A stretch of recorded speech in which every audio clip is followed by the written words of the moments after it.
On va essayer maintenant de vous rassurer, à vous qui n'aimez pas les prises de sang. Je fais partie de ceux-là. C'est vrai que la prise de sang, c'est pas géantissime.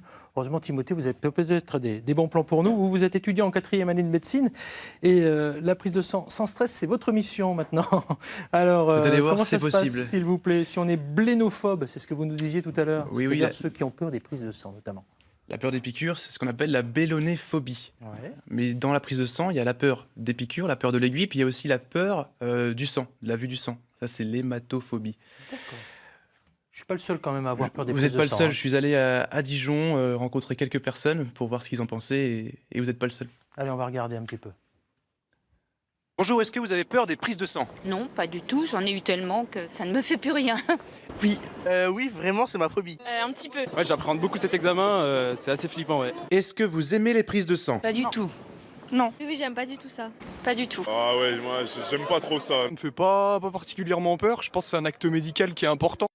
Alors, quels sont les conseils pour ceux qui ont peur? Les conseils, il y en a plusieurs déjà. Il faut se déstresser, c'est qu'une prise de sang. Ouais, alors, je vous arrête tout de suite parce que je vois notre notaire à côté qui d'un coup d'un seul s'est raidi, voyez-vous. Vous avez peur, maître Guillaume Laurisson?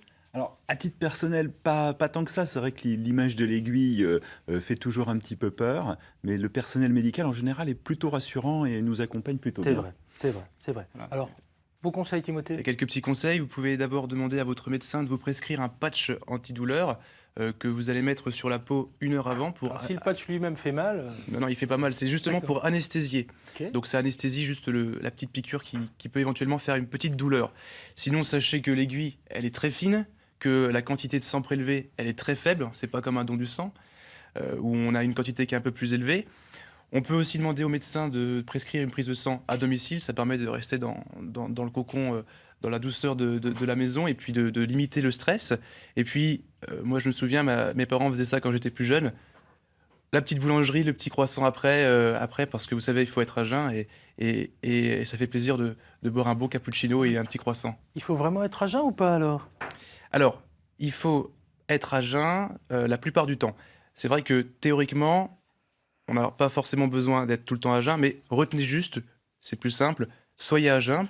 À jeun, ça veut dire on ne boit rien, on ne mange rien, mais vous pouvez quand même boire de l'eau ou un petit café. Mais si on ne boit rien et qu'on ne mange rien, je vois Oui. pas comment on peut boire de l'eau. Non, Mais alors, enfin bon. non, mais on peut Oui. quand même boire de l'eau et on peut boire un café, mais attention, pas de sucre, pas de lait.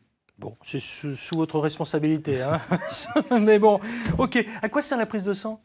La prise de sang, elle a plusieurs intérêts. C'est surtout quand le médecin il a une question à se poser. Elle s'intègre dans une stratégie diagnostique. Par exemple, voilà, vous êtes fatigué, vous avez le teint pâle, un peu jaunâtre, ou de la fièvre.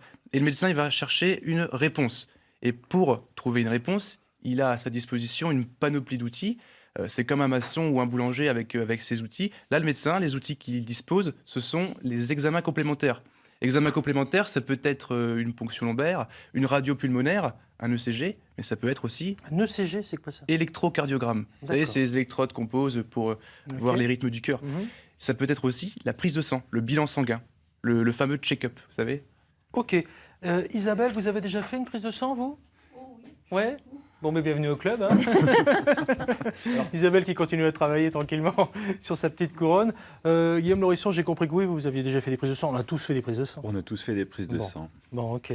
C'est vrai qu'on a tous eu tendance aussi à décrypter la prise de sang. On n'est pas médecin, mais quels conseils, malgré tout, on pourrait avoir, des conseils simples qui peuvent s'appliquer? Oui, déjà, avant, je voulais vous parler d'une petite chose. Il faut savoir qu'il existe plusieurs types de prises de sang. Il y a les prises de sang standards. Vous savez, c'est comme dans les séries Dr House. Le médecin, il dit, tiens, tu me fais une NFS iono, glycée. Oui, moi je comprends pas. Ça, tout c'est un mais peu bon. compliqué. Voilà. Oui, oui, oui, non. Puis Mais c'est pas le magazine de la santé. C'est pas là. le magazine de la Ah, santé. on est d'accord. Il y a des prises de sang qui sont un peu plus spécifiques où, par exemple, on va dépister une MST, une maladie sexuellement transmissible, comme le virus du sida, où là, ça va être marqué, voilà, VIH, positif ou négatif. Ça, c'est pas compliqué à interpréter.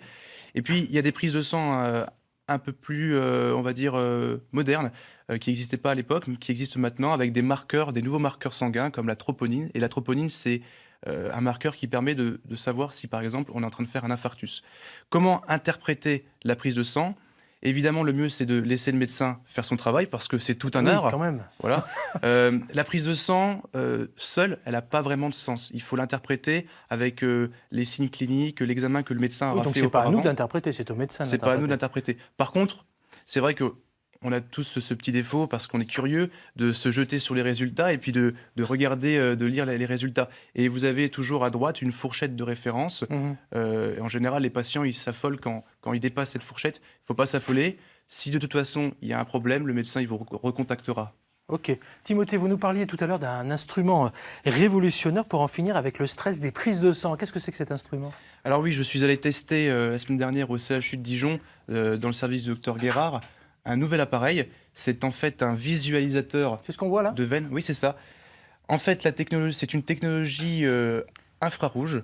Et en temps réel, on voit apparaître le réseau veineux. Ça permet un meilleur confort aussi bien pour les soignants que pour les patients.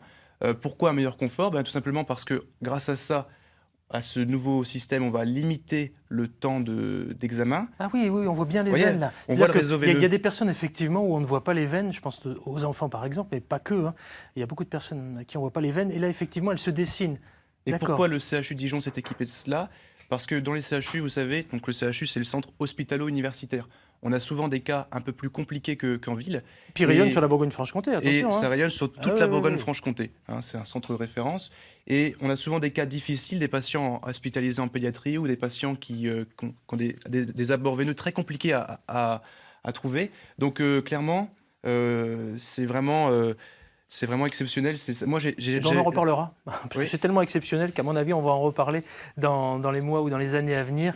Sur cette machine, elle porte un nom, cette machine, ou pas? Ça s'appelle le visualisateur de veine. Ça a un nom en D'accord. anglais. Voilà. Ouais, on Et va oublier le nom en anglais, alors. Je Hein. vous dis, dans quelques années, ça sera un plaisir de Très faire bien, une prise on de sang. pourra dire la première fois, c'était sur France 3. Super, en tout cas, s'il y a une chose à retenir, inutile d'aller chercher à interpréter vos résultats de prise de sang sur Internet, ça ne sert à rien évidemment, c'est au médecin et à lui seul de vous expliquer de quoi il retourne. Merci Timothée.